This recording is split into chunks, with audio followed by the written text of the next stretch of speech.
क्या यहोवा நீசி என்ற ஜெயமானவர் யெகோவா சம்மா என்னோடு இருப்பவர் யெகோவா நீசி என்ற ஜெயமானவர் யெகோவா சம்மா என்னோடு இருப்பவர் என் வாழ்வின் நம்பிக்கையானவர் என் வாழ்வில் என்று போதுமானவர்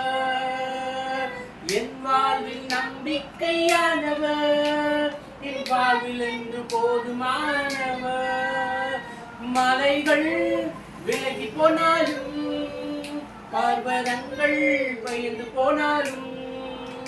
மலைகள் விலகி போனாலும் பர்வதங்கள் பயந்து போனாலும் அவர் கிருபை அவர் இரக்கம் மாறாது என்ற வாழ்விலே அவர் கிருபை அவர் இரக்கம் மாறாது என்ற வாழ்விலே நாம் சீக்கிரம் வருமே.